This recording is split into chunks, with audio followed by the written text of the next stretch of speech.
1월 30일 월요일 당신의 클래스를 높여드리는 아침. 상암동 클래스. 안녕하세요. 이가혁입니다. 안녕하세요. 김하은입니다. 오늘부터 실내 마스크 쓰기 의무가 아니라 권고로 바뀌었습니다. 그러니까 학교나 유치원, 어린이집, 경로당, 헬스장, 대형마트에서 마스크 꼭 쓰지 않아도 됩니다. 와, 이게 얼마나 많이에요. 네. 다만 여전히 집에서 나오실 때 마스크를 하나씩 챙겨 나오시긴 해야 할 것 같습니다. 병원이나 약국에서는 꼭 써야 하고요. 교통수단, 그러니까 택시, 버스, 지하철, 기차, 항공기, 그리고 유치원이나 학교를 오가는 통학 차량 안에서는 꼭 써야 한다고 합니다. 또 엘리베이터 안에서는요. 의무는 아니지만 좀 불안하다 싶으면 착용하라는 게 보건당국 권장 사항입니다. 잠시 후에 버스 승강장 나가 있는 김필중 기자 연결해서 자세히 들어보도록 하겠습니다. 네, 그럼 지난주 금요일 저희 방송 보시면서 인증사진 올려주신 여러 상크리분들 중에서 당첨자 2분 자막으로 소개해드립니다. 나를 늦잠 잘 수 없게 만드는 상클 흥해라 라고 해주신 제이갭333님, 그리고 아침을 열어주는 상암동 클래스라고 해주신 제이유유유유니준님 감사합니다. 제이로 시작하네요, 오늘은 또. 네. 고맙습니다. 두 분께 영화 관람권 보내드리도록 하겠습니다. 오늘도 생방송 보시다가 사진을 찍어서 여러분의 페이스북이나 인스타그램에 올려주시면 됩니다. 해시태그 샵 JTBC 샵 상암동 클래스 달아주셔야 저희가 찾아볼 수 있습니다. 네, 그럼 날씨 들으면서 상클 오늘 힘차게 시작해 보겠습니다. 자, 김민재 기상캐스터, 주말에 날씨가 좀 풀리는 듯 했던데 오늘도 좀 풀린 날씨 기대해 볼 수 있을까요? 네, 주말 동안 추위가 조금 누그러졌습니다. 이제야 좀 덜 춥네 하고 느끼실 것 같은데요. 그동안 전국을 뒤덮였던 영하 30도의 냉기가 빠져나가고 낮부터 영상 기온을 회복하면서 큰 추위 걱정 없겠습니다. 그래도 여전히 한파특보가 발효 중인 경기 북동부와 강원 내륙 산지의 아침 기온은 영하 10도 이하로 뚝 떨어져 있습니다. 체감 온도도 이에서 3도가량 낮아서 아침까진 추위에 대비 잘 해주셔야겠습니다. 오늘 서울의 기온은 어제와 비슷합니다. 아침까진 영하 6도, 한낮에는 영상 3도까지 오르겠습니다. 하늘도 대체로 맑겠습니다. 울릉도와 독도는 오늘 낮까지 비나 눈이 이어지겠고요. 눈 소식이 뜸했던 동쪽 지역은 건조특보가 남아있습니다. 불씨 관리에 유의해 주셔야겠습니다. 현재 서울 영하 4도, 대전 영하 5도로 중부지방을 중심으로 기온이 많이 떨어져 있습니다. 낮 동안은 강한 햇볕 덕분에 기온이 다시 크게 오르는데요. 광주 6도, 부산 7도로 남부지방은 포근한 봄 날씨가 예상됩니다. 미세먼지 걱정도 없어서 실내 마스크 착용이 해제되는 오늘 야외 활동하기도 좋겠습니다. 다만 어제 쌓인 눈이 얼어서 빙판길 예상됩니다. 미끄럼 사고에 유의하시기 바랍니다. 날씨였습니다. 모처럼 날이 좀 풀리고요. 또 미세먼지까지 없어서 좀 산뜻한 느낌이 납니다. 오늘도 어김없이 네이버, 유튜브로 상클 함께하고 계신 전 세계 상클이 여러분 고맙습니다. 자, 이어서 교통 상황도 알아보겠습니다. 한국도로공사 나와주세요. 네, 월요일은 출근길이 특히 어렵기로 유명한 요일이죠. 역시 여기저기 답답합니다. 네, 빨간색 정체가 긴 곳들 위주로 좀 보면요. 먼저 수도권 제2순환선은 서운분기점부터 판교 방향 이동이 많이 버겁고요. 영동선은 군포와 용인 지역에서 강릉 방향으로 답답합니다. 무엇보다 용인 지역에서 서울 들어오는 출근 차량들로 경부선이 가장 어려운데요. 기흥에서 죽전까지 길게 밀렸다가 판교 이후로는 한남대교 올라서기 직전까지 이렇게나 속도 떨어집니다. 그리고 경부선에서 올림픽대로로 빠지는 분도 계실 텐데 공항 방향으로 암사대교부터 한강대교 통과하는 데만 50분 정도는 잡아두셔야겠습니다. 네, 인천 지역에서 서울 들어오시나요? 경인선은 서운분기점 이후로 신월 나들목까지 답답하고요. 서운분기점 송내 주변으로는 수도권 제2순환선도 어려운데 양방향 정체를 감안하셔야겠습니다.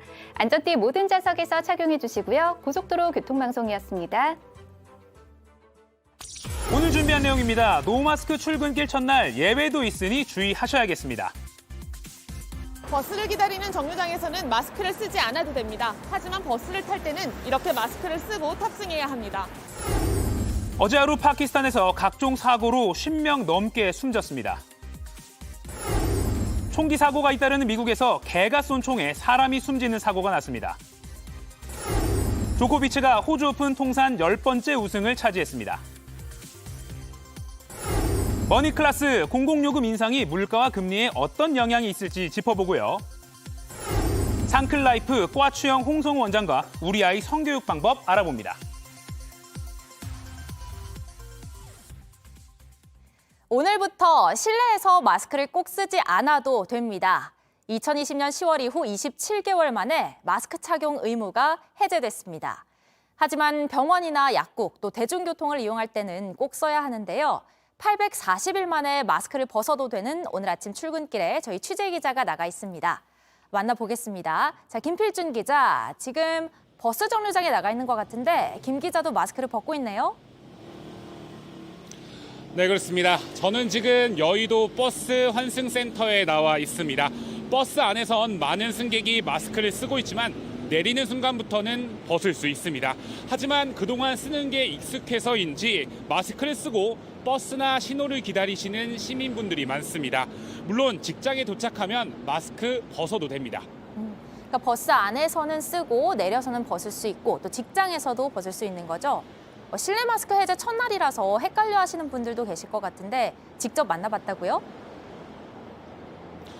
네, 그렇습니다. 시민분들은 해방감과 함께 걱정스러운 마음도 내비쳤는데요. 직접 들어보시죠. 버스 탈 때 어차피 다시 써야 된다는 걸 알고 있어서 일부러 쓰고 있었습니다. 직장에 가서는 벗으실 거예요? 그때도 벗을 생각은 없습니다. 왜 그러실까요? 나의 안전도 있지만 상대방을 위한 배려도 있는 걸로 알고 있습니다. 그냥 불안해가지고 어차피 사람 많은 데 가니까 그래서 들고 왔어요. 출근하셔서도 쓰실 거예요? 벗으면 다 벗을 것 같아요. 그냥 사람들 하는 거 봐서. 아직은 우려하는 목소리도 있고요. 그런데 이 버스 안처럼 같은 실내여도 아직 꼭 써야 하는 곳이 있죠. 네, 지하철 승강장에서도 이곳 버스 승강장처럼 마스크 벗을 수 있습니다. 그런데 지하철을 탈 때는 꼭 마스크 써야 합니다. 택시도 마찬가지인데요. 유치원 통학버스를 타는 어린 아이들도 마스크 착용은 필수입니다. 학교에서는 마스크 벗지만 등교하는 아이들은 일단 마스크 챙기는 게 좋습니다. 학원에 가면 마스크를 써야 하기 때문인데요. 학원 총연합회는 앞으로 2주간은 자체적으로 마스크 의무 착용을 유지하겠다고 밝힌 바 있습니다. 또 대중교통 이용 안 하고 마트에 가셔도 마스크는 챙기는 게 좋습니다. 병원과 약국에서는 마스크 의무 착용인데 마트 안 약국에서는 마스크 꼭 써야 하기 때문입니다. 이외에도 방역당국은 코로나 확진자와 접촉했거나 60세 이상 연령층과 같이 코로나 고위험군 또 환기가 안 되는 이른바 산밀시설인 밀집, 밀접, 밀폐 공간에 있는 시민들의 마스크 착용을 강력 권고했습니다. 지금까지 서울 여의도 버스 환승센터에서 JTBC 김필준입니다. 파키스탄에서 버스가 추락하고 배가 뒤집히는 사고가 잇따르면서 하루에 50명이 넘는 사망자가 나왔습니다. 페루에서도 버스가 절벽 아래로 떨어져 최소 24명이 숨졌습니다. 지구촌 사건 사고 소식 이주찬 기자가 전합니다. 다리 아래로 떨어진 버스가 형체를 알아볼 수 없을 만큼 찌그러졌습니다. 현지 시간 29일 오전 파키스탄 남서부 라스벨라 지방에서 승객 48명이 탄 버스가 유턴을 하다 다리 아래로 떨어졌습니다.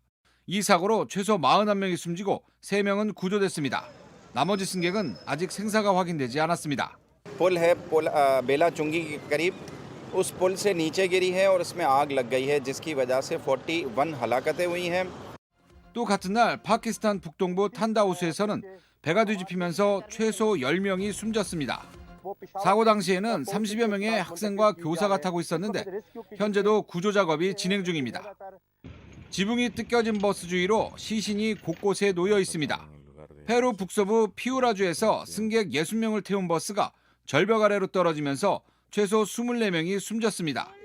사고 버스는 현지 시간 28일 오전 에랄토 인근 고속도로를 달리던 중 일명 악마의 커브길로 불리는 구간 협곡 아래로 떨어졌습니다.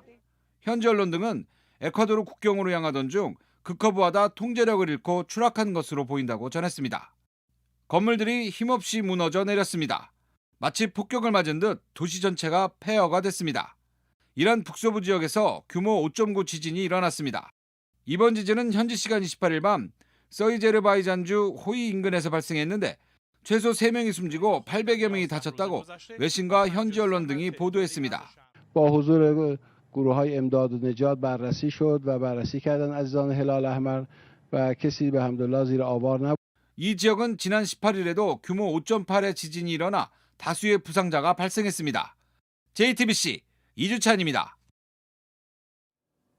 대장동 의혹과 관련해 그제 이재명 대표를 조사한 검찰이 다시 나와달라고 재출석을 요구했습니다.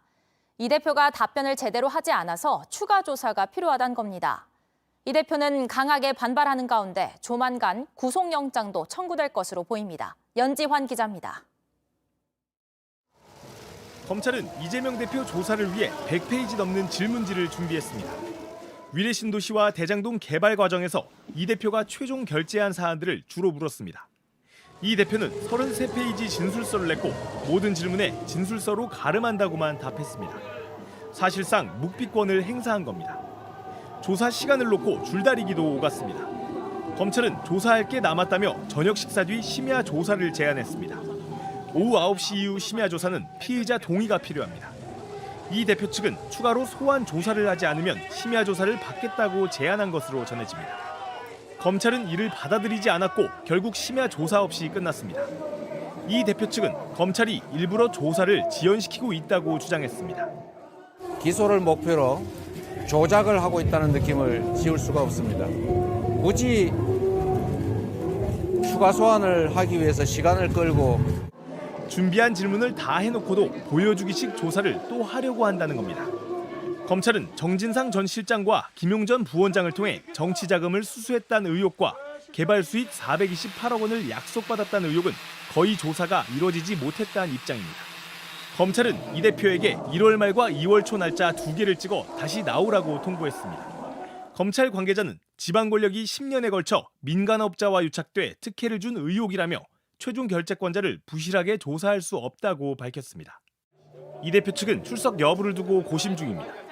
검찰은 이 대표에 대해 구속영장을 청구할지 검토 중입니다. JTBC 연지환입니다.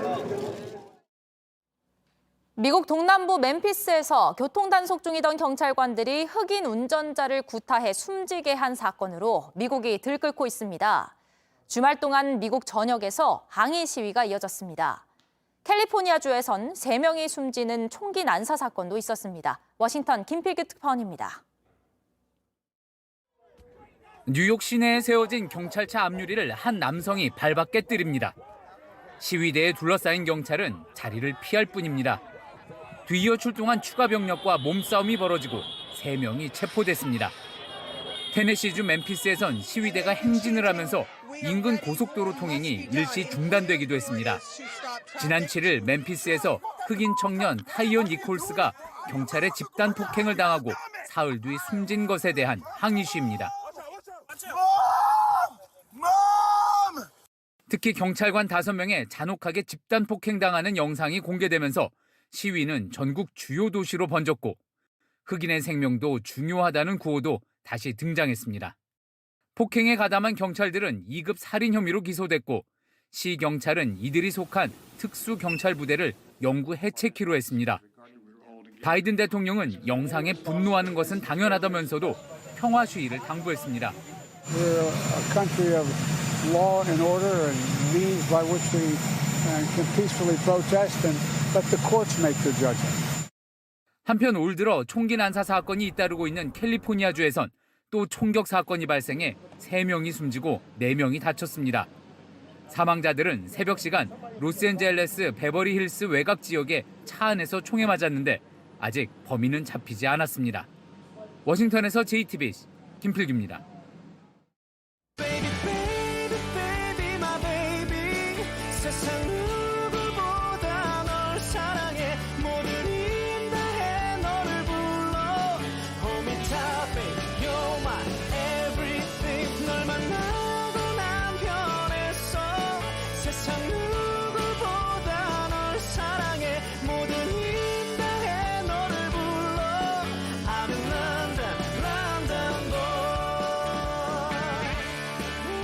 네, 2분 뽑아서 영화 관람권 드리는 생방송 인증샷 이벤트 계속하고 있습니다. 여러분의 인스타그램이나 페이스북에 이 방송 보시는 장면 재밌게 올리셔서 샵 JTBC, 샵 상암노클래스 태그 달아서 올려주시면 됩니다. 네. 오늘도 도시락 이슈 이도성 기자 그리고 월드클래스 이용주 캐스터 나왔습니다. 안녕하세요. 안녕하세요.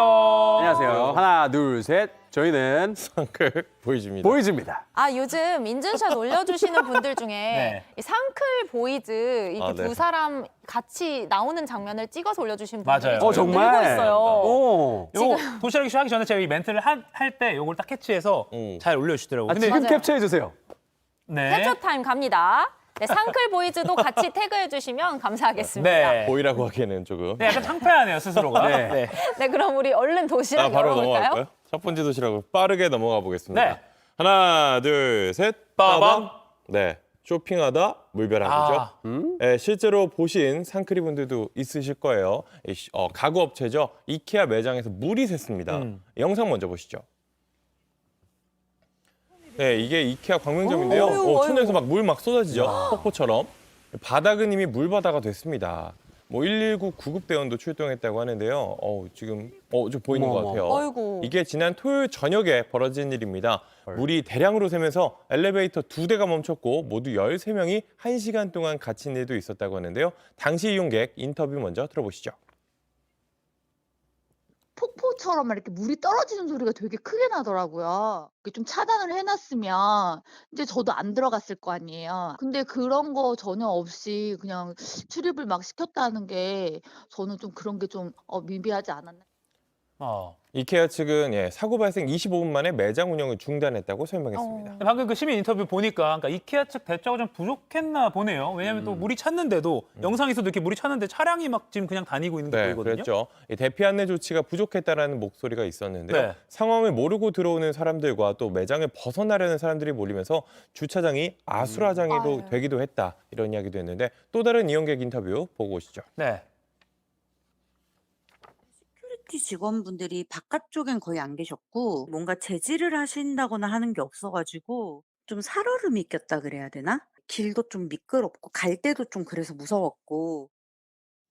네, 이케아 측은 전기가 끊겨서 안내 방송이 불가능한 상황이었고 직원들이 현장에 직접 나가 대피시켰다고 해명했습니다. 근데 왜 갑자기 이렇게 물이 많이 쏟아졌던 거예요? 네, 처음에는 동파 사고 아니냐 이런 말도 있었습니다. 날씨가 추워지면서 이 수도관이 동파에 벌어진 일로 알려졌는데 하지만 소방당국이 자세히 확인을 해보니까 이 옥내 소화전 조인트 불량이 원인으로 파악됐습니다. 그러니까 뭐 천재지변은 아니었어요. 불량이 있었으니까요. 이 이케아 측은 수리를 마친 뒤에 어제 오전부터 정상 영업을 했는데요. 피해 고객 보상과 재발 방지 조치를 검토하겠다고 했습니다. 그러니까 소화전에서 물이 샌 거네, 쉽게 말하면 시설이 뭐가 좀 그렇죠. 고장이 나서 현장에 있던 분들은 토요일 저녁이면 가족끼리 저 매장 많이 맞아요. 가는데 이 겨울에 얼마나 당황했을까요. 큰 사고가 안 나서 다행입니다. 자, 다음 도시락 보여주시죠. 네, 두 번째 도시락 바로 가볼까요? 뒤집겠습니다. 하나, 둘, 셋. 빠밤. 네, 청소하다 왕으로인데요. 이게 빌라 천여 채를 사들였다 숨진 이른바 빌라왕 김모 씨 사건 아실 겁니다. 이 김모 씨를 저희 JTBC가 추적했습니다. 정아람 기자가 보도한 내용인데요. 몇 년 전까지 숙박업소 청소부로 일했던 걸로 파악이 됐다고 합니다. 김 씨를 알고 있었던 사람들의 인터뷰 먼저 보시죠. 사기를 당했었잖아요, 본인이. 그래서 집을 날렸었고, 고시원 이렇게, 모텔 청소부도 하고. 그것이 모른다고 그걸 준 거야, 누가 40채를 명의를. 이거 나중에 세금이랑 어떻게 하려고 그러냐. 내가 이제 그랬더니, 모르니까 관계 문제 안 된다고. 네, 김 씨 별명이 천빌라였다고 합니다. 빌라 1000개가 있었다는 뜻이겠죠. 조금 전 사진도 나왔지만 부동산 중개 보조원으로 일하다가 빌라 한 40채를 공짜로 넘겨받은 걸로 알려졌습니다. 몇 년 전부터는 최고급 외제차, 방금 사진이 조금 나오긴 했는데 정말 비싼 외제차를 타는 재력가로 알려졌다고 합니다. 별명이 천빌라, 그러니까 빌라 1000채를 가지고 고급 승용차 탔지만 사실 이 사람 때문에 지금 피눈물 흘리는 서민들이 정말 많잖아요. 네, 맞습니다. 결국에는 이 피해자들의 돈으로 쌓아올린 모래성이었습니다. 이 보증금을 돌려줄 수 없게 되자 다른 세입자를 구해와라, 아니면은 돈 좀 더 보태서 아예 사버려라. 이런 식으로 억지를 부렸다고 합니다. 하지만 결국 자금 사정이 더 안 좋아졌고 결국 지난해 10월 한 호텔에서 숨진 채 발견됐습니다. 근데 사실 지금 이 정황들을 이렇게 보면은 과연 저 사람이 진짜 주인이 맞을까? 이런 게 있어요. 약간 좀 바지 느낌 아닌가? 혼자 다 했을까? 혼자 다 하진 않았 느낌이 들어요. 뭔가 좀 배후나 뒤에 뭐 조종하는 사람이 있지 않았을까라는 의심이 들거든요. 일단 취재진이 인터뷰한 이 동업자의 말도 뭐 그런 가능성을 일부 내비쳤습니다. 늘 하는 말이 이 교도소에 가도 일을 깔끔하게 처리해 줄 수 있는 사람이 있다. 뭐 이런 말을 했다는 건데요. 일단 김 씨와 관련한 의혹들에 대해서는 모두 현재 경찰에서 수사하고 있습니다. 이거 좀 줄줄이 나올 것 같아요. 그러니까 좀 경찰 수사 결과를 좀 지켜봐야 될 것 같습니다. 자, 다음 도시락 바로 넘어가죠. 네, 세 번째 도시락도 꺼내보도록 하겠습니다. 뒤집겠습니다. 하나, 둘, 셋. 빠밤. 수상한 파티룸. 이게 어떤 공간인지 먼저 영상으로 보면서 설명드리겠습니다. 네, 이게 경기 김포에 마련된 한 파티룸인데요. 뭐 노는 곳 같아요. 예. 사격시설도 있고 게임장도 있고 뭐 보면은 여러 가지 드럼 저 같은 운전 것도 게임기. 있고 드럼에 네. 뭐 기타까지 보여요. 좋아 술집 보이는데? 같기도 하고. 네, 친한 사람들 모여서 놀면 참 좋은 공간이겠죠. 근데 여기에 있으면 안 될 게 있었습니다. 지금 뭐예요? 나오는 저 노란색 포대에 담긴 게 대마예요. 네, 알고 보니까 대마를 직접 키워서 팔고 있던 곳이었습니다. 어머. 바로 투약까지 가능하도록 파티룸까지 꾸며놓고 사람들을 모았는데요. 이곳에서 압수된 대마는 한 번에 18만 명이 흡입 가능한 양입니다. 와, 그렇게 많은 양을 지금 직접 재배하는 것부터 투약하는 것까지 한 번에 한 공간에서 이루어진 거잖아요. 와, 뭐 정말 대범한데요. 네, 맞습니다. 이곳을 운영하던 A씨 부부 2명이 붙잡혀 구속됐는데요. 본격적으로 운영을 하기 전에 지인들을 상대로 시범 운영을 하다가 검거됐다고 하는데요. 뭐 이게 무슨 마약 팝업 스토어인지 뭐 참. 이런 걸 만들었다고 합니다. 여기뿐만 아니었어요. 이 부산과 경남 일대의 외국인 전용 클럽에서도 마약 유통업자 등 74명이 무더기로 붙잡혔습니다. 이 경찰청 국가수사본부에 따르면 지난해 검거된 마약 사본이 12,387명으로 전년보다 11% 넘게 늘었다고 합니다. 1만 2천 명이요? 네, 12,000명. 엄청 많네요. 이게 역대 최다 가장 많은 수치라고 와. 하는데요. 이 전체적으로 늘어난 것도 있지만 특히나 문제는 미성년자 마약 사범이 최근 4년 동안 3배 가까이로 늘었다는 데 있습니다. 네. 이게 온라인으로도 쉽게 사고 판단이 참 걱정이 되는데 이 경찰과 법무부는 온라인 마약 거래를 담당하는 전문 수사 인력을 확충하고 미성년자 사이의 마약 확산을 막는 조치도 강화하기로 했습니다. 그러니까 미성년자 그리고 아까 사진에 아까 보면 초콜릿, 뭐 젤리 이런 형태가 예, 있었거든요. 맞아요. 그런 건 모르고도 먹을 수 있기 때문에 정말 조심해야 됩니다. 이거 빨리 뿌리 뽑아야 됩니다. 네, 다음 도시락 바로 보시죠. 네. 흥분했어요 지금. 그렇게 흥분하셨어요? 네.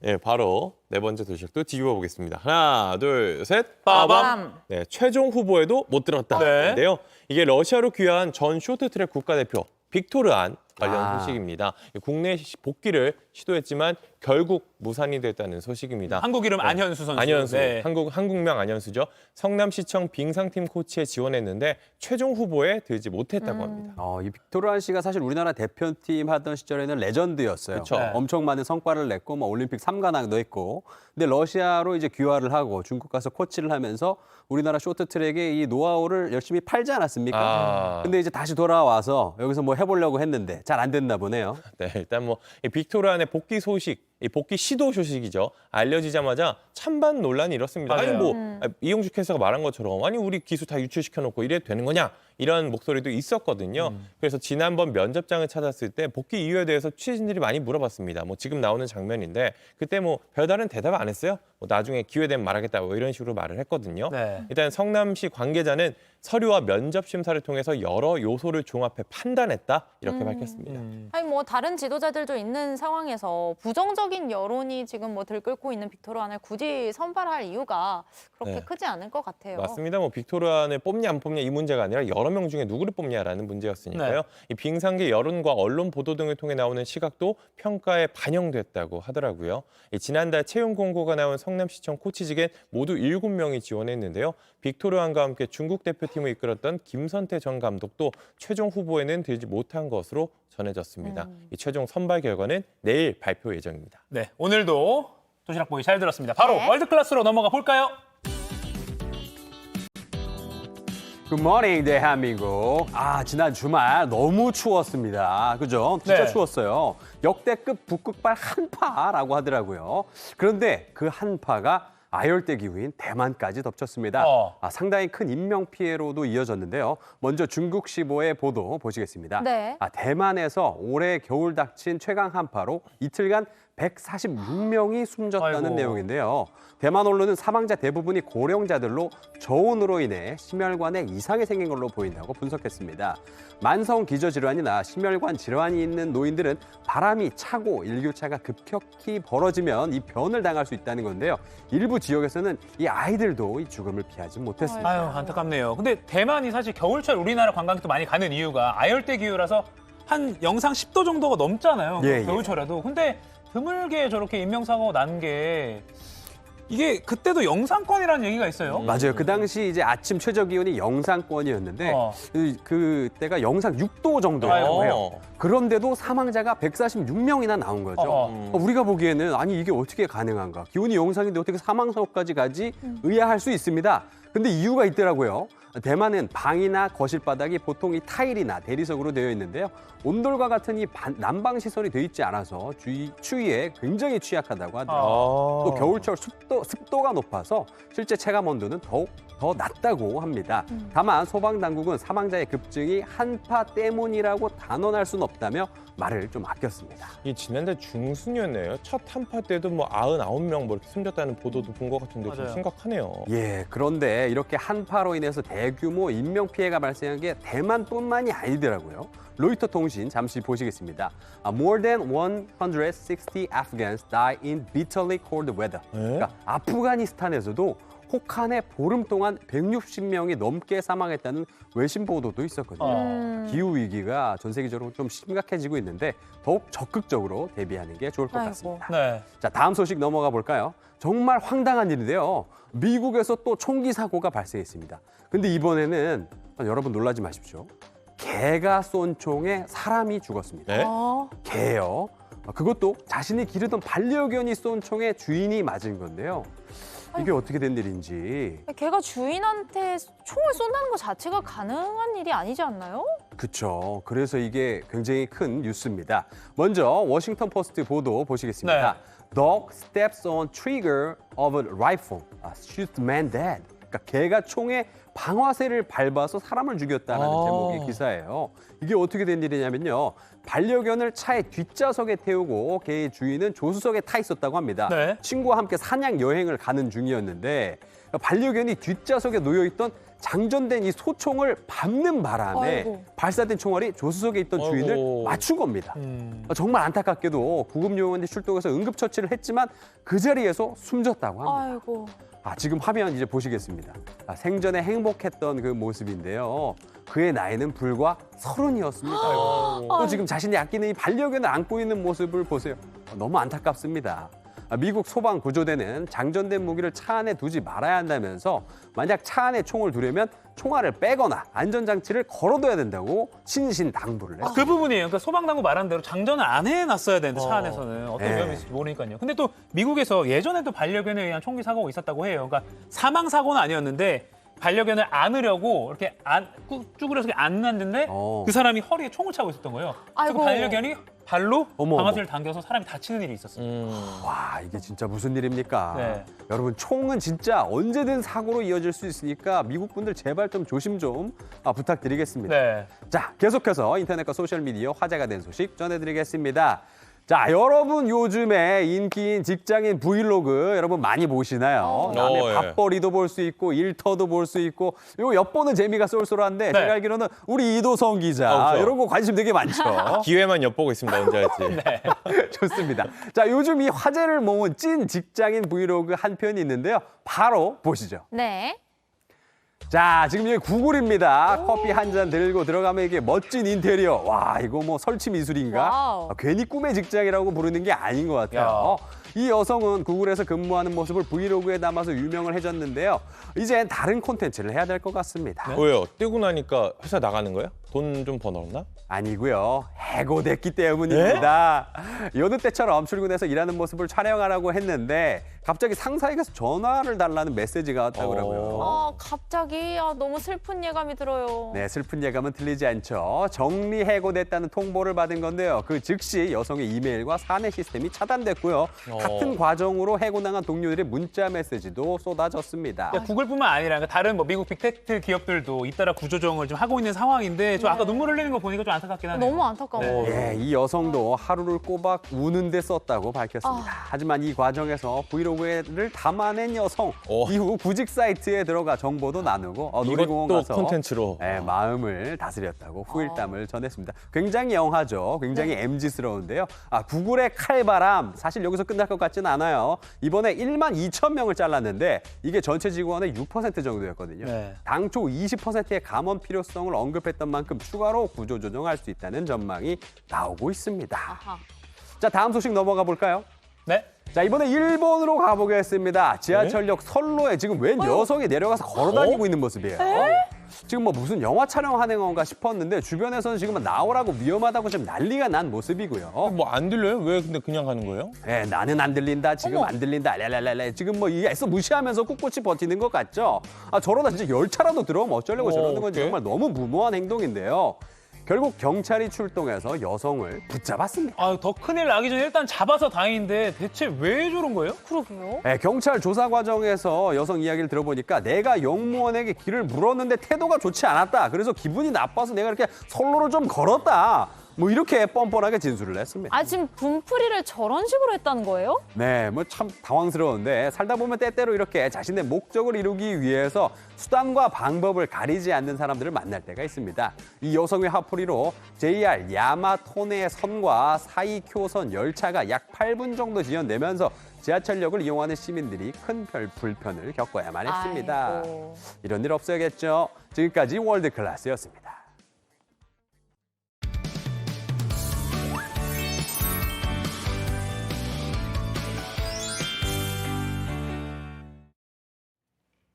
네, 지금 시각 8시 31분입니다. 저 같은 경알못, 경제를 잘 알지 못하는 사람을 위한 당장 내 돈이 되는 지식, 머니클래스 키워드 먼저 보시죠.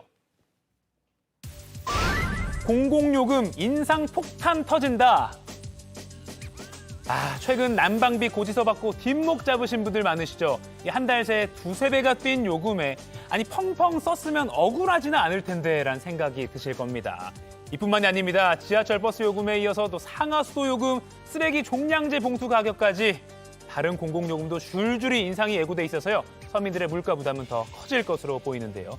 살면서 안 낼 수도 없는 이 공공요금, 대체 지금 무슨 상황이 벌어지고 있는 건지, 왜 이렇게 오르는 건지 전문가와 짚어보겠습니다.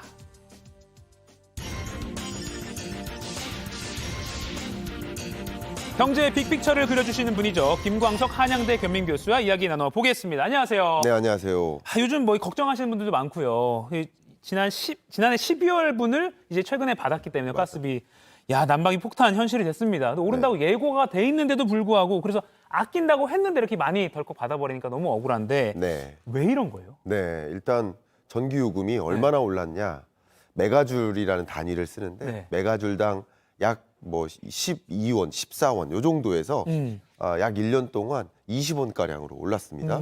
그러다 보니까 4인 가구 기준으로 했을 때 도시가스 평균 요금이 이렇게 39,380원으로 10,000원 이상 증가한 겁니다.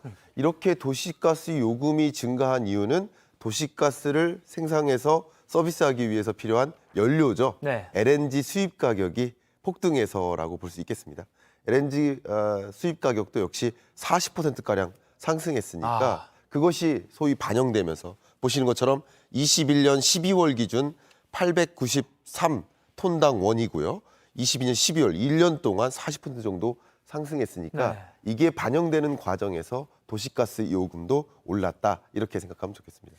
그러니까 이게 또 러시아, 우크라이나 전쟁 그 뉴스 많이 나오잖아요. 그런 그렇죠. 요인들 등등등으로 해서 우리나라만 그런 게 아니다 이거잖아요. 세계적으로 러시아, 우크라이나 전쟁 이후에 공급망 병목 현상이 야기되면서 원자재, 그러니까 에너지 원자재, 철, 비철, 금속 원자재, 식료품 원자재 할 것 없이 전반적인 원자재 가격이 치솟았고 그게 물가에 반영된 게 지금의 인플레이션 시대 아니겠습니까?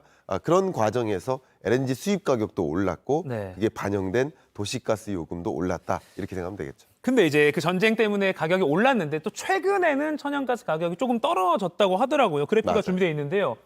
정부는 2분기 이후에 이게 떨어지니까 우리는 내려가지 않을까라고 예상했는데 정부는 2분기 이후에 가스 요금을 더 인상하겠다고 했거든요. 그렇습니다. 가스 가격이 이렇게 그래프가 내려갔는데 더 올리겠다? 그러니까 제 입장에서는 이해가 안 돼요. 예, 여러분들은 좀 이해가 안 되실 수도 있는데 그동안 한국가스공사에서 요금을 올리지 않았었어요. 그동안 안 올렸다. 그동안 많이 올리지 않았어요. 네. 충분히 올리지 않다 보니까 미수금이 늘어나는 겁니다. 미수금은 다른 말로 적자인 거죠. 보시는 것처럼 한국가스공사 미수금이 22년 4분기 9조 원가량 된 겁니다. 그러면 이 적자를 탕감해야 된다.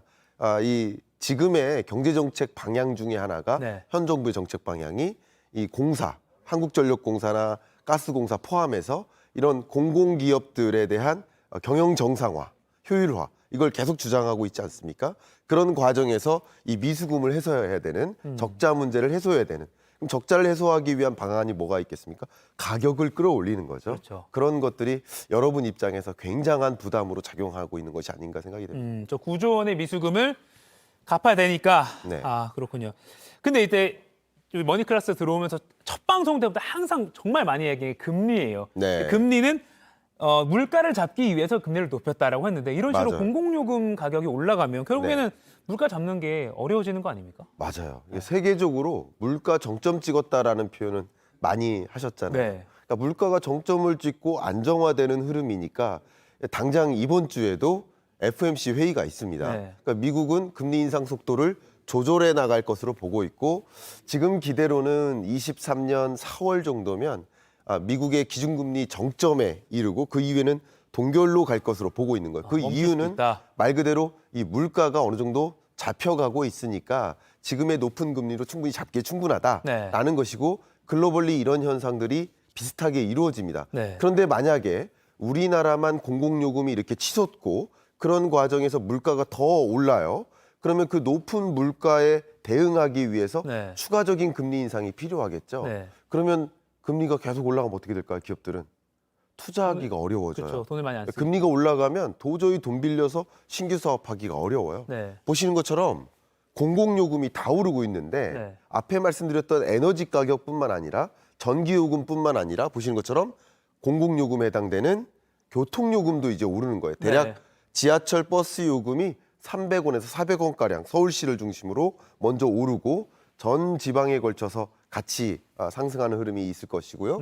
또 택시 요금 할 것 없이 모두 오르니까 이것들이 물가에 반영되는 과정에서는 정말 세계적으로 물가가 잡혀가고 있는데 우리나라만 물가 상승세를 못 잡는 그런 일이 발생할까 가장 우려되는 대목이라고 볼 수 있겠습니다. 실제로 우려를 할 정도로 물가에도 영향을 좀 줄 수도 있다라고 지금 보고 그렇습니다. 계시는 거군요. 네.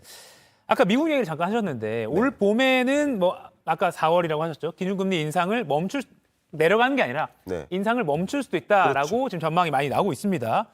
근데 아까 말씀하신 대로 물가에 영향을 좀 주면 우리나라 공공요금 인상이 그러면 우리나라는 계속 금리를 올려야 할 수도 있는 건가요? 그렇습니다.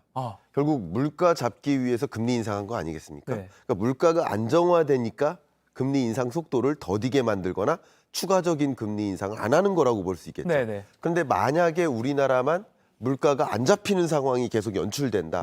그러면 추가적으로 금리 인상을 해야만 하는 상황에 놓이게 되겠죠. 엇박자인 거예요, 우리나라만. 만약에 그렇게 되면 추가적인 금리 인상으로 인해서 기업들은 어떻게 될까요?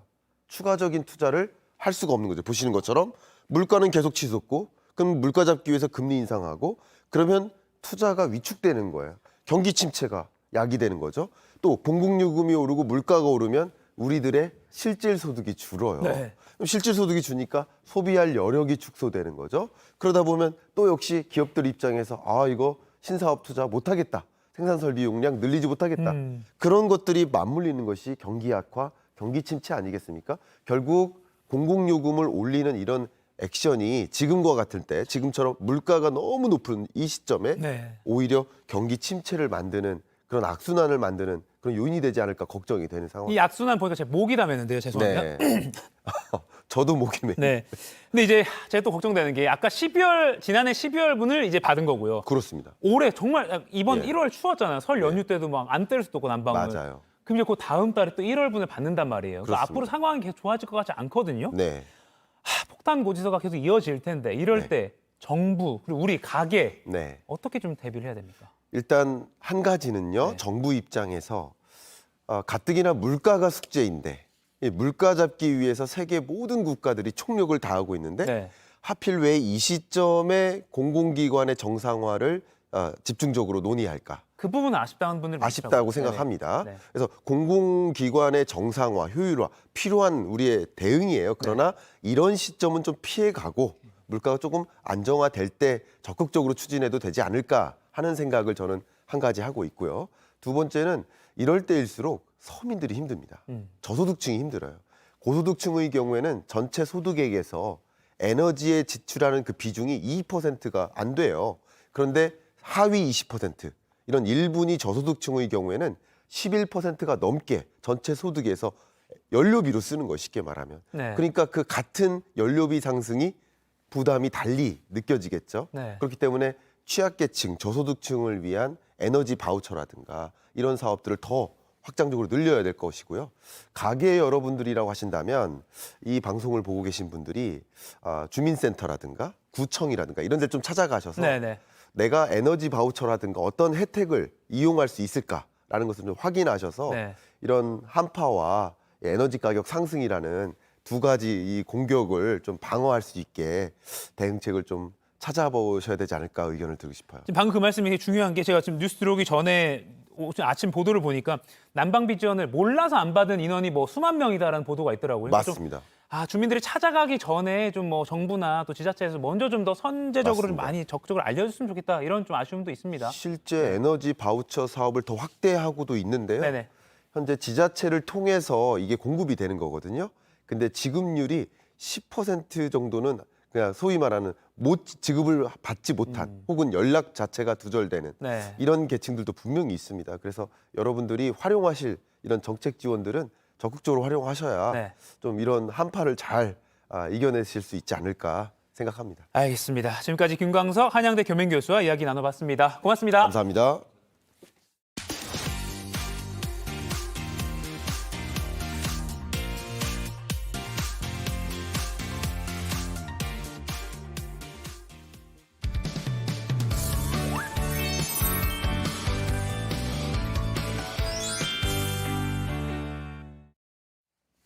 상암동 클래스 매주 월요일엔 최고의 교육 전문가를 상암동으로 초대합니다. 근데 오늘은 좀 특별한 시간을 준비를 해봤어요. 네, 함께 얘기 나눌 분 먼저 소개하겠습니다. 대한민국 꽈추 원탑 일명 꽈추형 비뇨의학과 전문의 홍성우 원장님 나오셨습니다. 안녕하세요. 안녕하세요. 네, 반갑습니다. 네.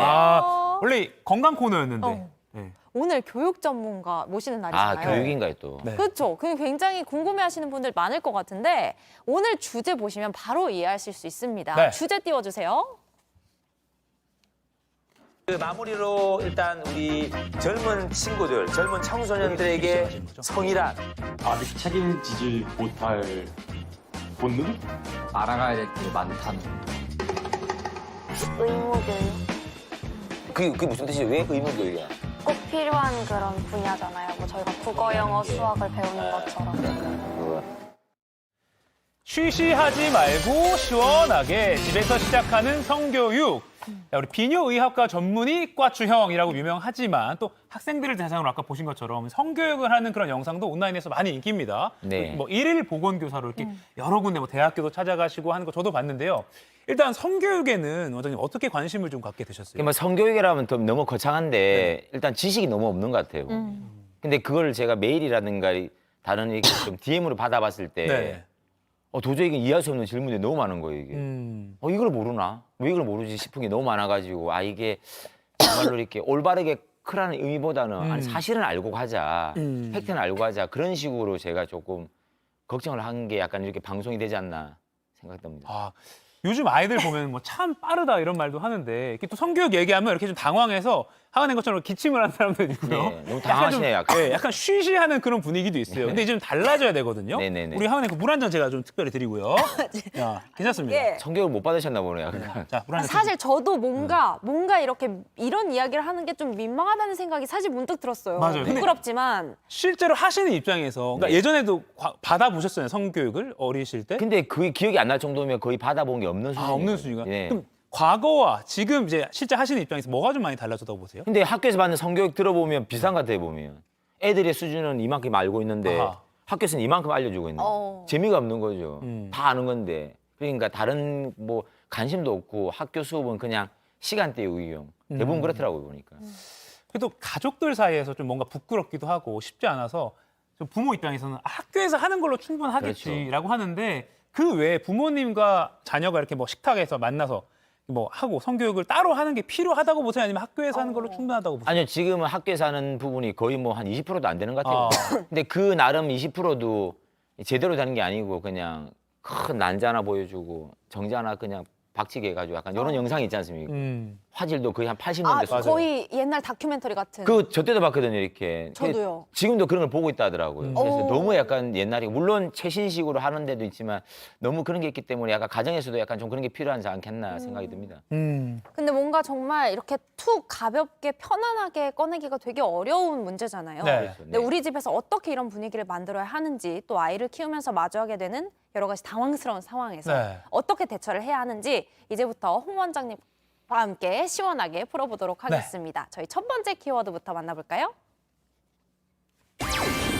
아이들 성교육 시작은 언제 어떻게 이게 사실 성교육이 너무 어리면 이게 애가 이거 알아들을까? 아니면 또 사춘기 저번 학생에게는 너무 민감해서 이거 말해도 될까? 막 여러 가지 고민들이 있을 수밖에 없습니다. 일단 성교육이나 아이들과 뭐 성과 관련된 대화는 좀 언제쯤이 적절한 시기다 이렇게 좀 적절한 시기가 있을까요, 근데? 그렇죠. 그렇죠. 그러니까 우리가 애기 막 기어다니고 하면 얘 한글을 언제 알려줄까?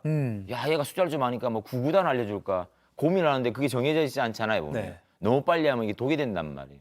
마찬가지로 애는 아무것도 모르고 천진난만하게 막 놀고 있는데 갑자기 야, 너 앉아봐. 너 과추가 뭔지 알아? 하면서 얘기해보면 아이고. 되게 문화적 충격 올 거 아니에요. 네. 그래서 제가 봤을 때는 그 애기를 충분히, 그러니까 애기들, 자녀들하고 충분히 대화를 하다 보면 이 눈높이가 이게 싹 보이잖아요, 보면. 얘들이 이런 관심이 있구나. 네. 이런 관심이 있구나.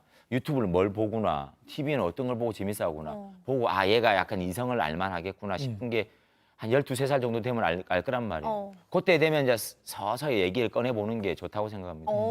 네, 원장님도 자녀가 있으시잖아요. 네네네. 근데 아이들이 꼭 알아야 할 성 관련 지식을 평소에 어떤 식으로 접근해서 어떻게 이야기를 하세요? 그러니까 구체적으로 제가 이게 뭐 어떤 거고 적나라하게 다 이렇게 알려줄 수는 없잖아요. 네네. 그게 쉽진 않단 말이에요. 근데 일단 남자와 여자는 다른 거라고 이렇게 꼭 주질시켜주고 네. 그리고 항상 저는 늘 말해요. 지금 초등학생이지만 자기 몸은 자기가 지켜야 되고 자기 몸이 제일 중요하다. 그리고 그 오빠가 있으니까 오빠는 그 모든 여자를 만날 때 여동생 보듯이 해라. 그렇게 하다 보면 서로를 존중하게 된다. 하면 애들이 무슨 소리 하는 거야 갑자기 이런 표정인데 그게 나중 되면 이제 무슨 말인지 이해를 하겠죠. 그래서 계속 몸을 소중히 하라고 이렇게 계속 이렇게 말을 하고 있습니다. 사실 뭐 성교육하면 뭐 기능적으로 어떻게 되고 생명이 어떻게 탄생하고 이런 거보다 아까 말씀하신 대로 네네네. 그 전에 전제가 될 거는 내 몸을 소중히 그렇죠. 여기고 내 몸에 대해서 알아가는 게 제일 그렇죠. 전제가 되는 것 같아요. 네. 근데 또 제가 궁금한 게 그 부분인데 그러니까 부모들 입장에서는 어느 날 뭐 시간을 딱 정해서 뭐 일주일에 한 번씩 뭐 해야 되는지 아니면 어디 식탁에 앉아서 해야 되는지 아니면 뭐 어디 기관을 찾아가서 해야 되는지 그러니까 어떻게 how to 실제로 어떻게 그렇죠. 하냐 이걸 좀 조언을 그게 뭐 정답이 있는 건 아닌데 네네. 제가 봤을 때는 갑자기 앉아가지고 너 이렇게 평소에 얘기도 안 하다가 뭐 성교육한다면 얘기 되겠습니까 그게? 그래서 보통 이게 매체 같은 걸 이용하면서 보면 요즘은 이렇게 또 과충이라고 또 있지 않습니까? 네. 그렇죠. 그런 사람들이 하는 유튜브 보면 또 그런 또 이렇게 내용이 재밌는 게 많단 말이에요. 네. 그럼 재밌게 보면서 저런 주제 있는데 야 너 알고 있는 거야 하면서 슬쩍 다가가는 거지. 살짝 이 변화구를 던져보는 거예요. 이렇게 짚고 던지지 말고. 그러다 보면 애들이 받아들이는 거 봤을 때 너무나 생소하다 그러면 아직 멀었구나. 살짝 판단도 하고 다시 이게 또 감도 보고 그럴 수 있기 때문에 그런 매체를 이용하는 게 좋지 않을까 생각을 합니다. 이렇게. 근데 저는 이게 또 중요하다고 생각하는 네. 게 뭔가 내 몸에 이상이 생기거나 또 변화가 있을 때 사실 부모님한테 이야기하는 것 좀 꺼려하거나 부끄러워하는 친구들도 있잖아요. 근데 그럴 때도 도움이 많이 될 것 같아요. 이런 대화. 평소 이런 대화를 해놨으면 네. 그렇죠. 그러면 이제 본격적으로 좀 부모님들이 알고 싶어하는 그거를 하나하나 풀어보도록 하겠습니다. 두 번째 키워드 바로 보여주세요. 민망한 질문, 민망한 상황 어떻게 대처해야 할까요? 그러니까 실제 학부모님들이 자녀를 키우면서 딱 맞닥뜨리는 상황, 자녀들에게 자주 확 갑자기 받는 질문, 과추형 스타일로 빠르게 소화해 보도록 하겠습니다. 제가 첫 번째 질문 먼저 드려볼게요. 아기는 어떻게 생기는 거야? 만큼 설명이 힘들 것 같은데 좀 아들들이 주로 많이 하는 말이에요. 그러니까 자신의 신체가 과추가 왜 이렇게 화가 나 있는 거야? 라고 물으면 그 이유를 뭐라고 답을 해요? 근데 이런 질문들을 어머님들 되게 많이 해줘요. 그러니까 기저귀 갈다가도 보고 밤에 자다가도 보고 여러 가지 보다 보니까 이게 화가 나 있는 거예요 보니까. 되게 민망해서 저한테 물어봐요 이렇게. 얘가 왜 이러냐고 어린애가 아이고, 3살밖에 안 되는 게 어머. 이상한 꿈 꾸고 있나. 그게 아니고 그건 신체 발육하고 어른도 마찬가지고 자면서 이렇게 우리가 한 4-5번 정도는 화가 난단 말이에요. 그러니까 얘도 먹고 살 거 아니에요. 이렇게 피가 가고 몰리고 빠지고 하는 그런 자연스러운 생리 현상이기 때문에 절대로 걱정하지 말고 애가 이상한 생각하는 것도 아니고 바르게 큰 애들이거든요. 걱정할 필요 전혀 없어요. 자연스러운 거예요, 자연스러운 거. 그럼 자녀가 내 신체가 왜 내 꽈추가 이렇게 화가 난 거야라고 하면 아가 자연스러운 거고 그 커가는 과정이고 당연한 거야 하면서 이렇게 아주 건강한 애 이렇게 말해주면 되는 거예요. 혈액순환이 잘 되는 거다. 그렇죠, 이렇게. 그리고 또 이 아이랑 진한 스킨십 장면을 뭐 드라마를 보거나 영화를 보다 갑자기 나올 수도 있고요. 근데 딱 틀었는데 나올 수도 있잖아요. 그렇죠. 이런 민망한 상황, 또 특히 아이가 민망하다는 걸 느낄 때 그건 뭔가를 알고 있다는 거거든요. 그렇죠. 근데 그럴 때 그냥 뭐 에헴 하고 끄면 되는 건지 아니면 이런 건 보면 안 돼 라고 눈을 가려야 되는 건지 어떻게 반응을 하는 게 좋을까요? 근데 이거 외국에는 어떨 것 같아요? 똑같더라고요, 이렇게. 막 독일, 미국, 영국 얘기 들어보면 야한 장면 나오면 그게 부모와 자식 관계에서는 그게 막 야하다 그런 개념이 아니고 약간 부끄럽다. 그래 좀 약간 말하기 그렇네. 그런 건 동서고금 비슷한 것 같아요. 그거는 가정마다 약간 뭐 휴대폰도 좀 이용하고 갑자기 좀 물도 좀 뜨시고 그런 방법이 있잖아요. 하시는 거지 이렇게 하세요. 뭐 저렇게 하세요. 딱 정답은 없는 것 같아요. 다만 뭐 바로 끄고 이런 것도 좀 어색할 수 바로 있고. 끄면 또 그게 더 이상하잖아요. 이렇게. 그냥 딴 데 보는 척하고 또 갑자기 또 얘기 꺼내볼 수 있잖아요. 그 야한 장면 나올 때 너 오늘 학교에서 너 그거 뭐 빵점 받았다면서 이런 얘기 좀 하다가 아니면 아까 처음에 1번 키워드 말씀하신 것처럼 그걸 트리거로 삼아서 성교육으로 시작해도 될 것 같아요. 그렇죠. 그러니까 그런 걸 보면서 야, 너 웃는 거 보니까 좀 알구나. 야, 그럼 요새 또 이런 유튜브도 있고 재밌는 거 많은데 너 같이 보면서 한번 얘기해볼까 할 수도 있는 거고 얘기할 수 있는 단서가 될 수 있는 거죠 또.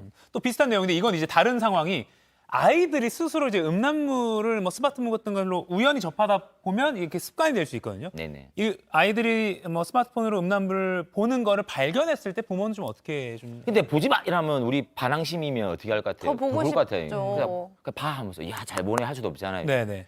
처음에는 모른 척 하고 그다음에 보통 남자들이 처음에 많이 볼 거란 말이에요. 네. 그럼 아버지들이 목욕탕이나 사우나 같은 데 가가지고 아빠도 많이 봤다면서 이전에 약간 좀 이렇게 좀 거짓말도 좀 하면서 다 봤는데 부질없고 약간 그리고 현실하고 틀리다. 그리고 조금 보는 건 이해한다면서 그런 걸 공감을 하면서 애들이 바른 자아를 이렇게 성립할 수 있도록 이끌어주면 똑똑한 친구들은 다 무슨 말인지 알거든요.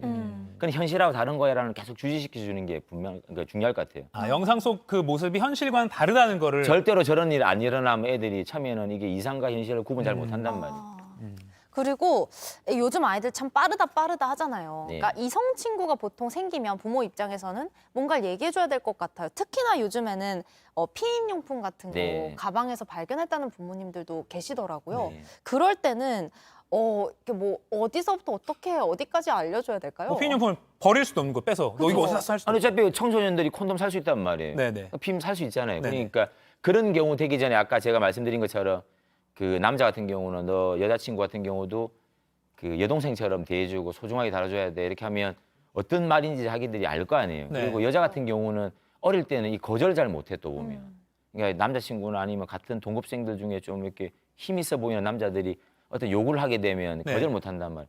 아니야 할 수 있는 그런 용기를 심어주고 네. 항상 부모들이 그런 대화를 할 수 있는 걸 열어둬야 되는 거죠. 네. 거절할 수 대화. 있는 자신감.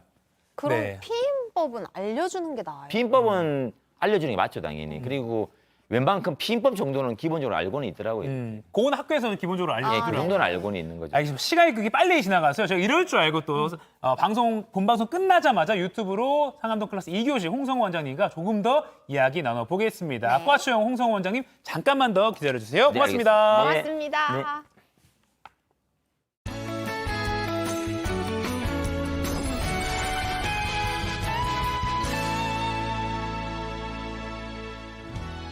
주말 동안 추위가 조금 누그러졌습니다. 낮부터 영상 기온을 회복하면서 오늘은 큰 추위 걱정 없겠습니다. 날은 풀렸지만 오늘 아침까진 영하권에 머물러서 일교차가 10도 안팎으로 크겠습니다. 감기 걸리지 않도록 건강관리 잘 해주셔야겠습니다. 여전히 한파특보가 발효 중인 경기 북동부와 강원 내륙 산지의 아침 기온은 영하 10도 이하로 뚝 떨어져 있습니다. 체감온도도 2에서 3도가량 낮아서 아침까진 추위에 대비 잘 해주셔야겠습니다. 하늘도 대체로 맑게 드러나겠습니다. 울릉도와 독도는 오늘 낮까지 비나 눈이 조금 이어지겠고요. 눈 소식이 뜸했던 동쪽 지역은 건조특보가 남아 있습니다. 불씨 관리에 유의하시기 바랍니다. 자세한 현재 기온 보시면 서울 영하 4도, 대전 영하 5도 보이고 있고요.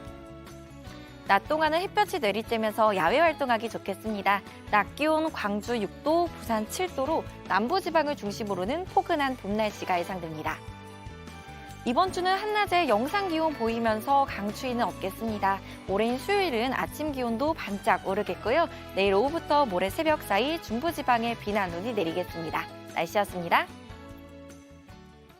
네, 전국의 많은 학교들이 오늘부터 차차 개학을 합니다. 실내 마스크 착용 의무가 완화되면서 이제 우리 아이들이 학교에서 서로의 입을 보면서도 마스크를 쓰지 않고 수업을 들을 수 있게 됐는데요. 네, 아직은 조심스러운 시기인 만큼 걱정도 되지만 환기 수시로 하고 또 기침 예절이나 손 씻기 같은 개인 방역 수칙 잘 지켜질 수 있도록 지도해서 아이들이 친구들과 함께 건강하게 즐겁게 학교 생활 해나갔으면 좋겠습니다. 네, 오늘 과추형 비뇨의학과 전문의 홍성우 원장과 함께 알아본 우리 아이들의 성교육 방법도 잘 지도를 해서요. 건전한 성관념 키울 수 있도록 꼭 참고해 주십시오. 네, 오늘 상클 2교시 과추형과 함께 계속 이어갑니다. 네. 요즘 엄청난 인기와 함께 병원뿐 아니라 아주 다양한 활동을 하고 계신데 맞습니다. 뭐 의학 관련된 질문도 좋고 과추형에게 궁금한 점도 다 좋습니다. 이 QR코드 찍고 유튜브 JTBC 뉴스 계정으로 들어오셔서 질문 많이 남겨주세요. 네, 그럼 상암로 클래스 본방송은 여기서 마치고 바로 유튜브 방송으로 만나 뵙겠습니다. 오늘도 상클하세요. 2교시로 오세요. 심장에